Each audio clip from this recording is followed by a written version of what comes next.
Talent Cup was Kaito Toba, was the inaugural champion back in 2014. Of course, he's a Grand Prix winner since then.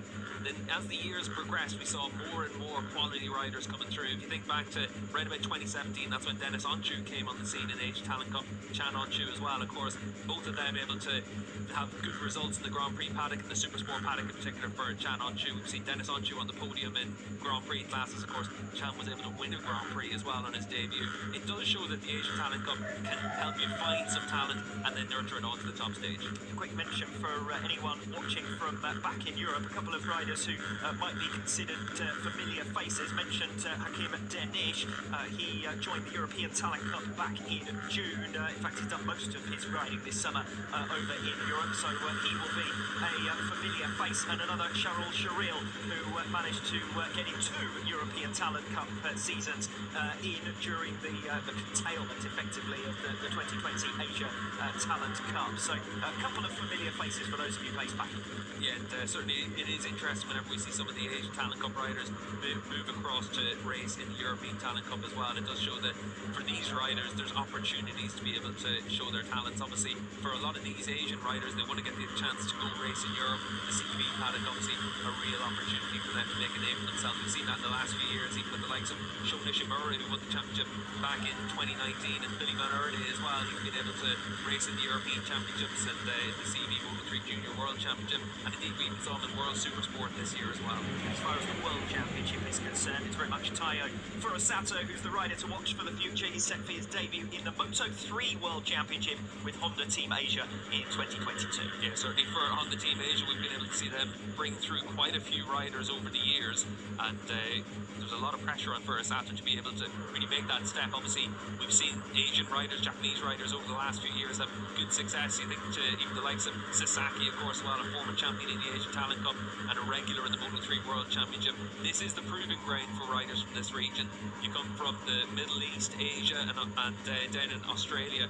This is where you get the opportunity to race in front of big crowds and in front of big audiences as well in terms of the paddock. That's where when you're supporting the Grand Prix classes or World Superbikes, you can make a bit of a name for yourself. Going back to Furusato, a slightly different situation for him compared to what he's been used to in the Asia Talent Cup. This is the first time he's been kept on pole position in his 4 Asia Talent Cup appearances, including the one, of course, in 2020. So he might have to get a bit used to the old elbows, particularly in the early laps. Yeah, the one thing is this grid, of course, is set from last week's grid positions, and they've also had another couple of practice sessions today as well. Yes, there will be another qualifying tomorrow for what is round 4, which is Saturday afternoon's race, and Sunday's race as well. We're at the halfway mark of this 2021 season, and half of the season is taking place just in 4 days over the course of this weekend in Indonesia. Yeah, and in this morning's practice sessions, it was Furusato that led the way by a couple of tenths of a second. So keep an eye out on the number 15, the outside of the second row. Furusato leads the championship, 100 points out of 100. Can he maintain that unbeaten run over the course of the Indonesian round this weekend? Lights out on race 1 of 4 at the Mandalika International Circuit.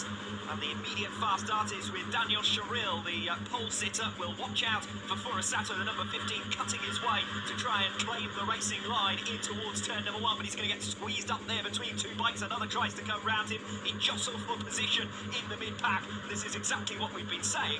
We've got our championship leader further back down the grid than he's ever been before, and getting rather bullied in the run towards the first turn. Yeah, but make some progress. There was Hamada that was diving down the inside with the yellow helmet on the number 8 machine, but Furusato able to dust him aside as we came through the next couple of quarters. He's up there inside the top 5. Really good start of Daniel Sharil from the pole position, able to convert that. Yes, Furusato fighting his way back, as you say, up into 5th position. Danish is the next rider, so the next target, as it were, for him. Hakim Danish doing a great job off the line himself and moving up into P4, but it's Daniel Sharil who leads the way. Very tight, as you'd expect, among that lead group, just a second covering the top 10 riders, and a faller towards the second half of the group as they make their way through, and that's always one of those perils of the early laps of Asia Talent Cup. Although I have to say that that the attrition hasn't been particularly high in this championship so far in 2021 over the course of the 2 weekends in Qatar. I think it might have been Hamada who we lost from that group. That's now confirmed on the screen. So Kata Hamada who has fallen there on the right hand. Yeah, and easily done down in towards turn 10. We saw in the running in the free practice sessions for Superbike and Super